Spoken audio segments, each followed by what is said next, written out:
का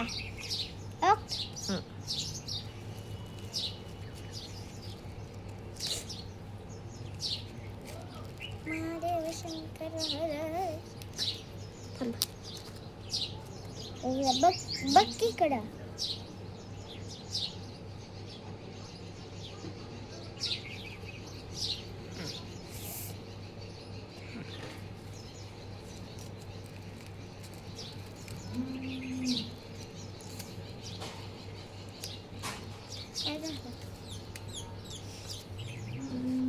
पितोही लागली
भावाचं आणि भाऊजायचं खाया भेटतंय म्हणून माझ्या भांडणं करतोय ना तू होय हा मलाच व्हिडिओ काढून घेतला राहतच आम्ही गपचिप आपलं काय हा बोलच कामाचा नुसतं बसते हा म्हणूनच ती व्हिडिओ जे काढून घेतला मी त्यासाठीच मी गपचिप शूटिंग करत होते तुझी चालली शूटिंग नाही बेत मी काढ कसा खातोय काय खातोय तू कशाला बेचल तू जिकडं खाया भेटेल तिकडं तू असतो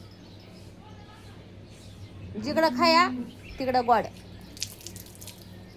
बांधतोय होय तेच खरं बोलत जा तेच म्हणलं जिकडं खाया तिकडं गोड हे माणूस असतो बाबा मग आता आयचं आलंय वर सरात यानं 20,000 रुपये तरी घेतला तो मग त्याला म्हणलं लेटर काय म्हणते 1 रुपया भेटणार नाही. देणार नाही म्हणते 1 रुपया देणार नाही मी काय म्हणणं आहे तुझं हा ज्या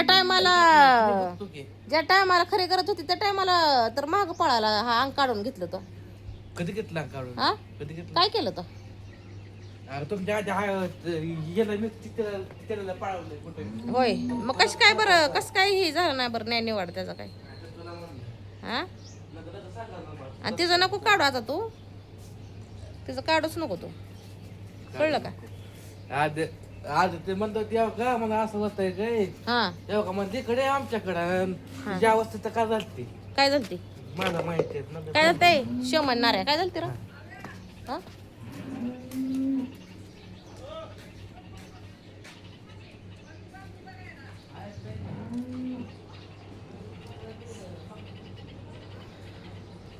तर भावा बहिणींनो मी आता बसली इथं पाठीमागं काय तर झोपली होती ह्या चटईवर मी आता तुम्हाला सांगते आईचं जे 20,000 रुपये मी खर्चलेलं होतं आता आईचं जे मी 20,000 रुपये खर्चलेत ना त्याला लय टकोटाळ तुम्हाला सांगते अगदी मला बोक कसं राखण असते ती अशीच राखण आहे ती की आईचं तू पैसे खर्चलेत आणि आईचं तू पैसे खर्चलेत पण ज्या टायमाला खरी गरज होते ना त्या टायमाला तुम्हाला सांगते तो लय टमटमा बोलतोय ना तर ह्यानं काय आता नको मला ते जास्त काढायला पण मला आता हे सांगायचं जे तुम्ही म्हणत होता का नाही की योगिता तू नवऱ्याच्या घरी जा तुला मान सन्मान देत नाही तिथं मग तू इथं का राहतेस तर त्याचं मी तुम्हाला सांगते भाऊ बहिणीनं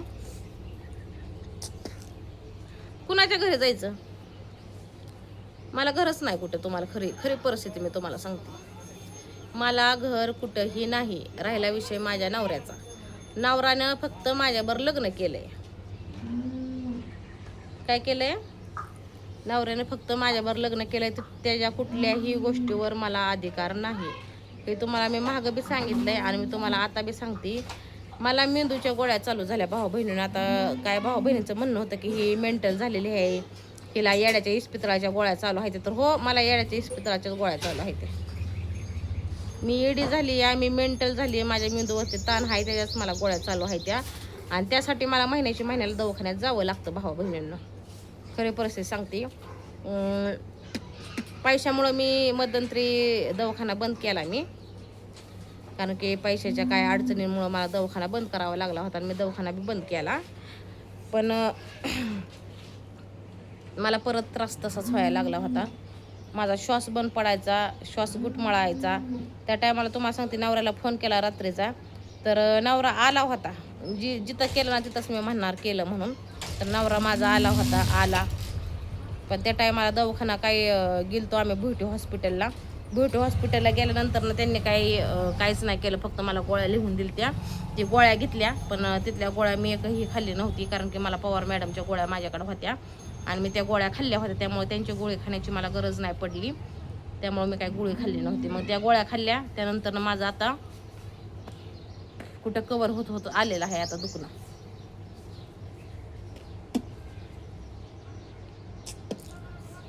जिबीला काट आले तर माझ्या.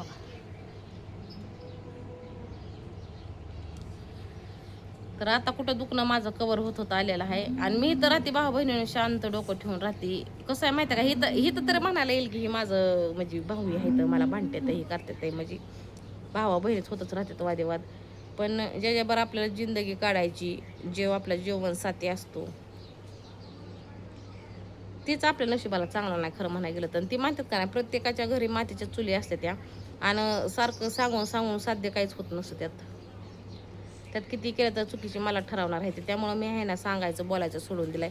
आता ज्या टायमाला माझा नवरा हितनं गेला का, त्या टायमाला काय सांगून गेला माहिती आहे का, आता हिचा श्वास अडकला कुठं काय झालं तर इकडे घेऊन यायची नाही, तिला इंदापूरला तिकडं न्यायचे सरकारी दवाखान्यात, असं सांगून गेलं नाही. तर भाऊ बहिणीला आता मी ठरवले, मी जगू मरू माझी,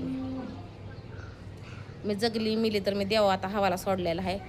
हा मला जिंदगीभर गोळ्या चालू झालेल्या आहेत त्या भाऊ बहिणीनं, ती मी गोळ्या चालू ठेवणार.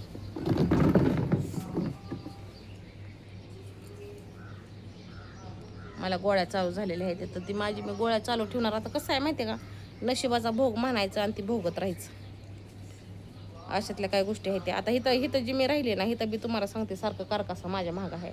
ही पण बघताय तुम्ही, एकाचं झालं की एकाचं माझ्या मागं आहे, एकाचं झालं की एकाच्या माझ्या मागं आहे. तर मी आता आहे का ना, जशा तसे उत्तर द्यायला शिकलेलं आहे, जशा तसं मी बोलती. मी 1000 गुन्हा तुम्हाला सांगते, 1000 पटीनं मी चुकीची दिसत असेल तुम्हाला भावा बहिणीनं, 1000 पटीनं मी चुकीची दिसत असेल. पण ज्या त्याच्या गोष्टी आहे ज्या त्याला माहिती असतात, कोणाला बी माहीत नसतं. आणि ते सांगितलं तरच माहिती पडतं, नाही सांगितल्यावर काहीच माहिती पडत नाही, असं होतं.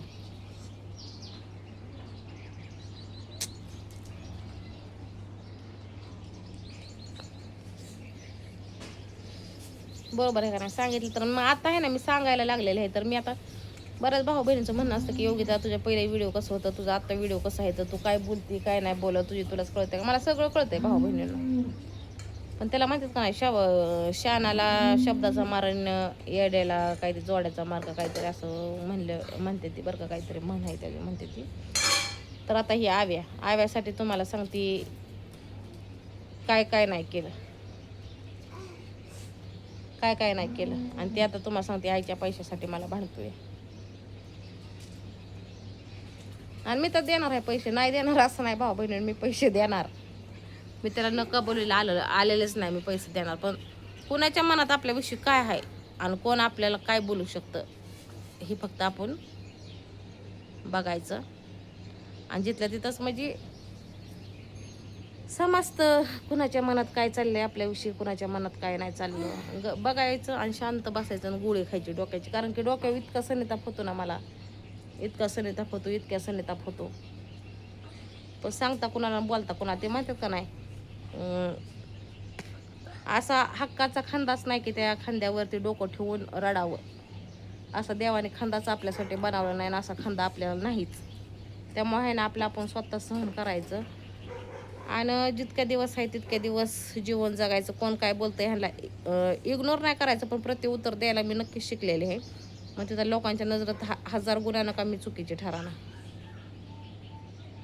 इथं आणि जे चुकीचं असतं का नाही त्याला कधीच साथ देत नसते ते लोक, आणि जे खरं असतं त्याला कधी पण बोलतच असते ते.